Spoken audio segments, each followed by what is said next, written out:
दोस्तों आपने बैनर देखा होगा और बैनर देख के आपने भी सोचा होगा कि ये कैसी बात है। तो यहाँ पर जो है वो थोड़ी सी उसके बारे में चर्चा करते, फिर अपना जो रेगुलर है वो स्टार्ट करते।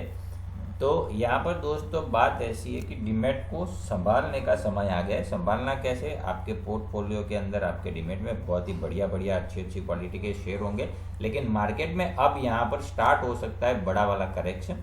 ठीक है, जो कि यहाँ पर 18,500 के आसपास खड़े हैं। 18,000 और 17,400 के आसपास का लेवल भी जो है वो हमें ब्रॉडरली देखने को मिल सकता है। लेकिन ये गिरावट से हमें जो है वो टेंशन नहीं लेना चाहिए, संभलना थोड़ा ज़रूरी है। लेकिन ये नहीं है कि चलो गिरावट हो रही है सारा जो है वो अपना एक बार पूरा खाली कर देते फिर नीचे आएगा तो ले लेंगे। ये गलती मेरे हिसाब से नहीं करनी चाहिए। उसका कारण है दोस्तों, क्योंकि ये मार्केट जो है वो हमें ऐसा दिखाएगा।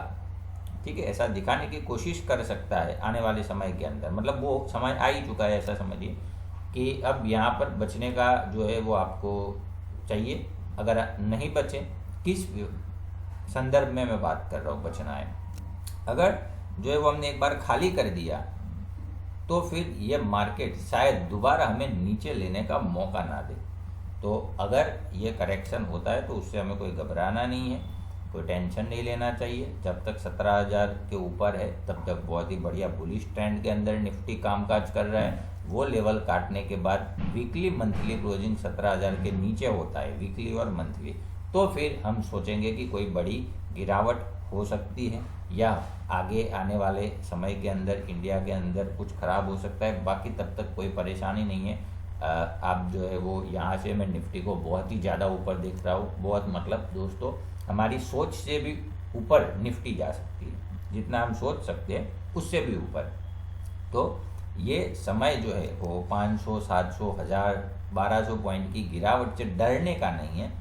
डीमैट में ताला लगाओ, मतलब है दोस्तों कि हमारी अच्छी कंपनियां जो है उसके अंदर अगर करेक्शन होता है तो वो करेक्शन आप थोड़ा सहन कर लो, 5, 10, 15, 20%, कोई टेंशन नहीं है, क्योंकि इतने बढ़ भी गए हैं। ठीक है, बहुत सारी अगर आप देखोगे पावर, पीएसयू बैंक, पावर की कंपनियां आप देख लो, डिफेंस की देख लो, अब इतना बढ़ा है तो सीधी बात है दोस्तों कम होगा, गिरावट होगी टेक्निकली। लेकिन वो गिरावट का ये मतलब नहीं कि वो खराब हो गई है, चीज़ें जो है वो यहाँ पर पूरा डिस्ट्रॉय होगा, खराब होगा, ऐसा नहीं है। वो मार्केट का तरीका है काम करने का, उसको हमें थोड़ा सा समझना चाहिए और फिर ये ऊपर आएंगे। और जो जो चलता आया है दोस्तों आगे जाके वही ज़्यादा चलेगा। चौथा सेक्टर है दोस्तों मेटल। ये 4 सेक्टर के ऊपर जो है वो हमें थोड़ा सा फोकस करना चाहिए अगले आने वाले समय के अंदर। तो अब बात कर लेते हैं दोस्तों आगे निफ्टी के बारे में, क्या हो सकता है अगले वीक में। तो निफ्टी जो है वो सपोर्ट रहेगा 18,425 के आसपास। 18,300 इम्पोर्टेंट लेवल रहेगा। इम्पोर्टेंट लेवल अगर निफ्टी काट देता है तो फिर यहाँ से नीचे में हमें 18,150 फाइनल सपोर्ट है। उसके नीचे 18,025, 17,900, 17,900 के नीचे 17,400 के आसपास की गिरावट जो है वो संभव है। अब बात कर लेते हैं दोस्तों रेजिस्टेंस के ऊपर। तो रेजिस्टेंस है 18,575, उसके ऊपर चलते हैं तो 675 इम्पोर्टेंट है। फिर रहेगा 18,800 फाइनल, और फाइनल के ऊपर चलते हैं तो 18,950, 19,200। अब नई तेजी जो शॉर्ट टर्म ट्रेडर के लिए है उसके लिए मेरा ये मानना है कि जब तक 19,200, 300 के ऊपर जाके सस्टेन नहीं करता है तब तक निफ्टी के अंदर थोड़ी सी समस्या दिक्कत हो सकती है। उसके ऊपर जाके रुकने का मतलब है 1 डे का क्लोजिंग होने का मतलब है कि निफ्टी जो है वो तैयार हो जाएगा लगभग 21,000 के आसपास। ठीक है, उससे पहले मेरा ये मानना है कि यहाँ पर छोटा सा एक फॉल हो सकता है, करेक्शन हो सकता है। वो करेक्शन जैसे ही कंप्लीट होगा फिर निफ्टी स्टार्ट करेगा दोस्तों अपने 20,500, 21,000 के आसपास के जर्नी के लिए।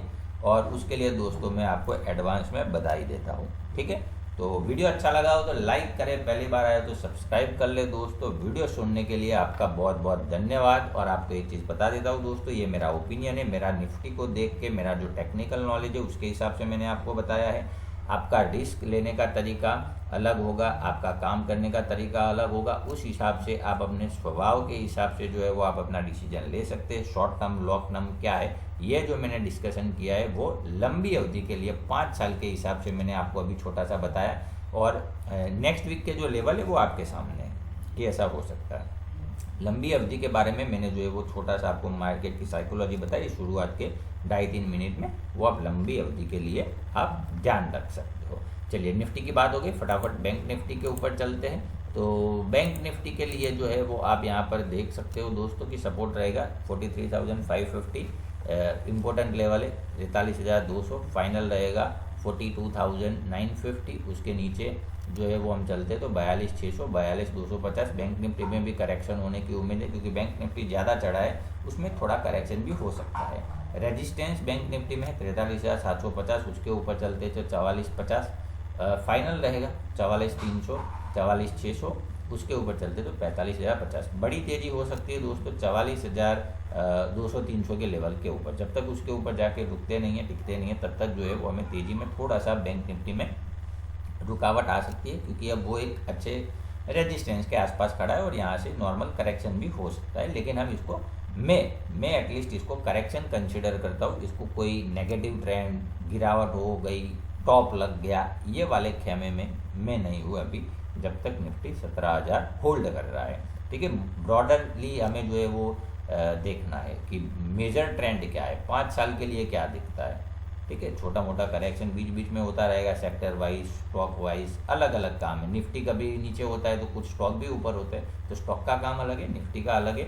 आप जो है वो सेक्टर के हिसाब से भी देख सकते हो। मैंने आपको 4 सेक्टर बता दिए, पावर सेक्टर बताया, मेटल सेक्टर बताया, फिर दूसरा एक डिफेंस बता दिया आपको, और चौथा एक रह गया, आप वीडियो में देखना। ये 4 सेक्टर जो है वो हमारे लिए आगे बहुत ही बढ़िया काम कर सकते हैं। PSU बैंक याद आया, देखो PSU बैंक, इसके अंदर जो है वो मुझे काफ़ी बड़ी उम्मीद लग रही है आने वाले समय के अंदर। तो वीडियो अच्छा लगा हो तो लाइक करें, पहली बार आए तो सब्सक्राइब कर ले। वीडियो सुनने के लिए आपका बहुत बहुत धन्यवाद।